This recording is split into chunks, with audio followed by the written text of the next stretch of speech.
Why do you settle for happy enough when you can have so much more? In my extended 2 decades as a spiritual counsellor, people often describe themselves as happy enough, which means sadly they don't feel happy very often. They're satisfied or bored or even just ordinary, but not happy. This is almost hiding from life, not because you're meant to be ordinary, but often because people tend to hide from their own greatness. Hi, I'm Gail Marie from Six Dimensions of Healing, and I've been a spiritual counsellor for over 22 years, helping people create extraordinary lives. Today I have my spiritual soulmate, Alan, with me, and we'll be showing you how you can create your extraordinary life too. People think that greatness takes an extraordinary amount of effort, yet in fact, ordinary takes much more effort because to pull it off, there has to be a huge amount of suppression. There's actually a lot of effort in squashing your natural greatness that just wants to bubble up to the surface within you. It takes a lot of practice to quell the excitement when an opportunity is presented or an idea wants to take root. That practice is in your inner dialogue or your self-talk that happens inside your head. Sure, it was instilled a long time ago, but it just doesn't mean that the same record needs to be kept on playing. Whether there's fear or hurt, loss or rejection, the record is still playing the same song of pain, and we as human beings naturally move either towards something we love or away from something painful.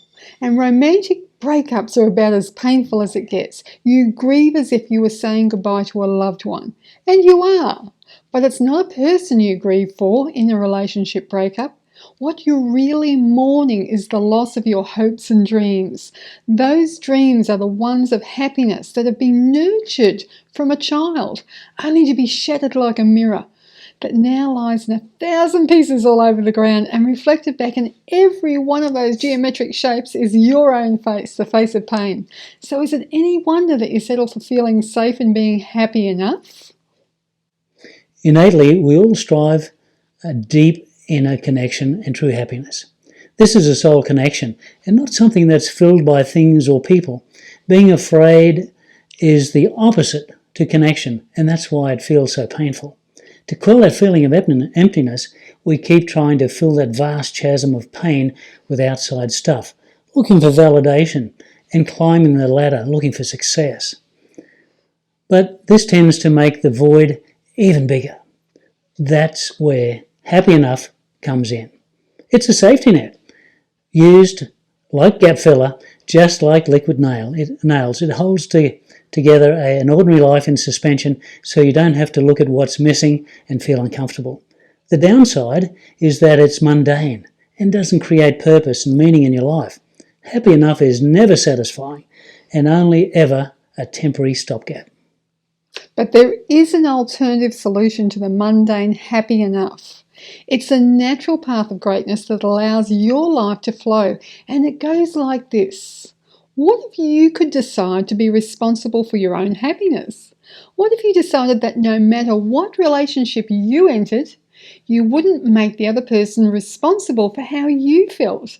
That you would choose your mood and feel great as often as you could? I know, that's a novel idea, right? It's also the path to reducing your risk of pain, because if you aren't reliant on anybody else for how you feel, then they can't hurt you.